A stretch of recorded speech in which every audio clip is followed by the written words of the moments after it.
At this point, I don't think it's hyperbolic to say that Jack Quaid has had a pretty stellar 2025 so far, and we're only 3 months in. Starting the year off with Companion, which is currently one of my top picks of the year, Jack went from being a great character among an already great cast to being the main character in his own action comedy feature film. It seemed like a pretty natural progression after he starred in The Boys for so long, but what kind of action hero could Jack Quaid play? Turns out if you mix a little bit of Crank, a little bit of Kick-Ass, with some nice guy Jackie Chan energy, you get Novocaine, a Christmas holiday movie that might be a little late to the party, but it's a belated gift I'd gladly accept so early into the new year.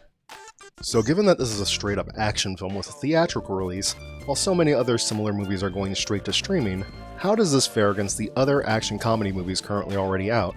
And is this worth your time at the theaters? And just to be transparent, I saw this in a 4DX theater, but would have enjoyed it just the same in a regular theater too. What's good out there, everybody? It is me, your boy, DatChickenWang, part of the ChickenWang gang crew, and I am here to give you another spoiler-free review for a movie that caught me pleasantly by surprise. Everybody, this is my review for Novocaine.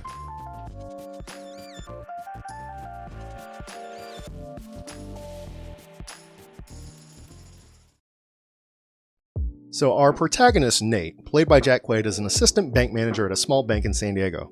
One of the employees he builds a rapport with is Sherry, played by Amber Midthunder, and she gets to know Nate and a relationship begins to take shape between the two, which is sadly interrupted when a crew of bank robbers come through to make a big withdrawal.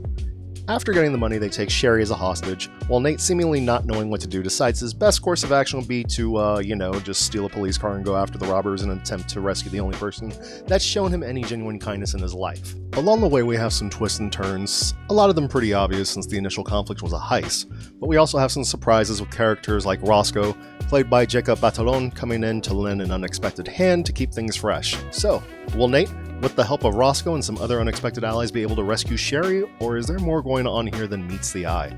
So if the plot of this movie doesn't sound like anything mind-blowing or super original, that's probably because it's not. And that's not a detriment to the movie at all. In fact, this movie borrows heavily from other films in the genre, such as Cranked or Guns Akimbo, but this movie allows for a lot more creativity because the character of Nate just doesn't feel pain, and this allows him to improvise with other weapons that would normally be off the table for other action heroes, because I don't see Jackie Chan or Jason Statham picking up a hot cast iron grill and then just beating someone over the head with it while shrugging off those third-degree burns. Like, this guy is making up crazy kills that I would not have expected, and that made the movie a lot more fun to watch. The role of an action hero requires big shoes to be filled, and for this being Jack Quaid's first time leading an action comedy movie, I was pleasantly surprised with what I saw. The scrawny office employee slowly goes from being timid early on to looking like Max Payne near the climax of the film. And yes, I think we're way overdue for a better Max Payne movie sometime soon. So while I'm aware this isn't Jack Quaid's first time leading a feature film, and he also has been playing the role of Huey in The Boys since about 2019, I'd say he pretty much channels a lot of Huey energy into this movie, and really actually shines as a comedic action hero. I mean, his character starts off as a depressed nobody who doesn't really know how to talk to others, and he doesn't even really know how to eat solid food properly. But after a chance meeting with Amber Midthunder's character, his world changes for the better, and he is doing everything he can to try and keep that peace, while also improvising things along the way. And he initially starts off giving a lot of, like, Jackie Chan, I don't want no trouble type of energy as his main character, but as he proceeds, you start to see his character change for the better, and his character arc in this is fantastic. I enjoyed it very much. Amber Midthunder, being one of the female action heroes to keep an eye out for, along with being one of the main reasons a lot of y'all are probably going to see this movie in the first place, I was worried was going to just be playing the role of the damsel in distress. And while that is the case for most of the movie, she does get some time later on to show that she can throw down too. Jacob Batalon, playing the role of Roscoe, is once again given the character in the chair role to look up locations and do some data searching for Nate, but he gets a more active part near the middle of the movie, and while sadly short, I would have loved to have seen more of him on camera. Even though they start off not knowing what the other looks like, by the end of the movie, Nate and Roscoe do feel like genuine friends. This movie also features a lot of side characters that we don't know too much about initially, but as they're following Nate on his quest to rescue Sherry, they start to learn little bits and pieces about him and start to kind of question themselves. Is what he's doing that wrong? I mean, he's a rogue vigilante right now, but he has his reasons.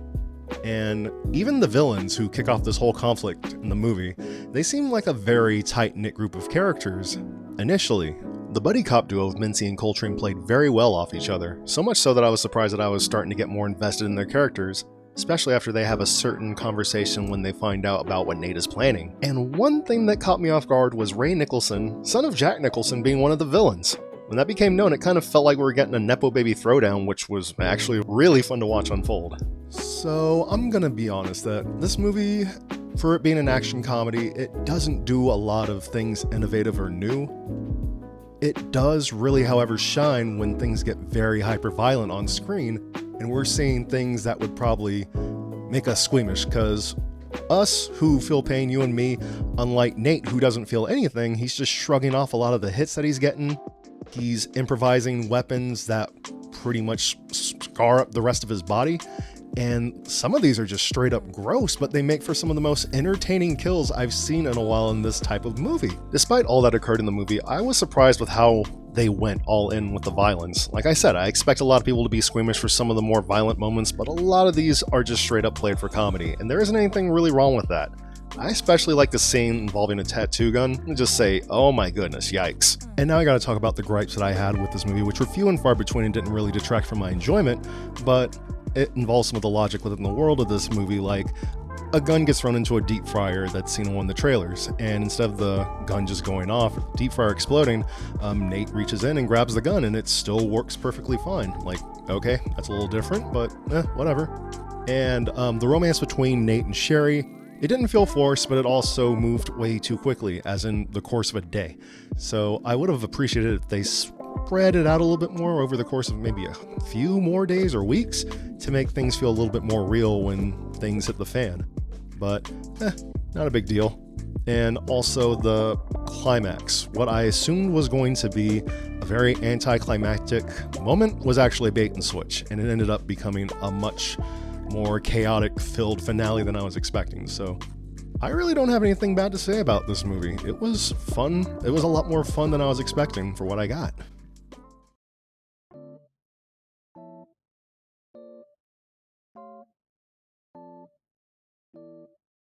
And that's my review for Novocaine.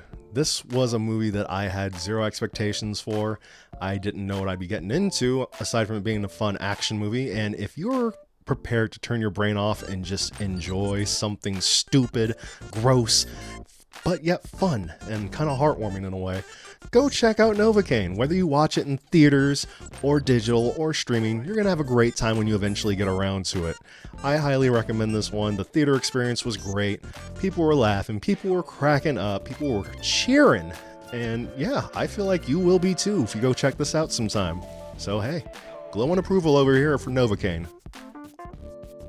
So with all that said about Novocaine, I'm going to give the movie 8 out of 11 chicken wangs. This movie was a fun thrill ride from beginning to end.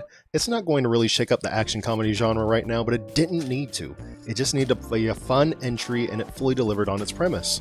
And with it not even being very long of a movie either, I'd probably want to watch it again with some friends to see their reactions to this chaotic ass movie.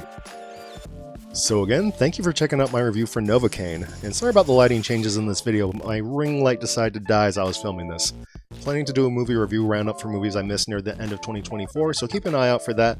I'm still over here working for your subscriptions and likes, so if you have any compliments, criticisms, or advice, please drop those in the comments, and hopefully I'll see you for the next one. Yo yo!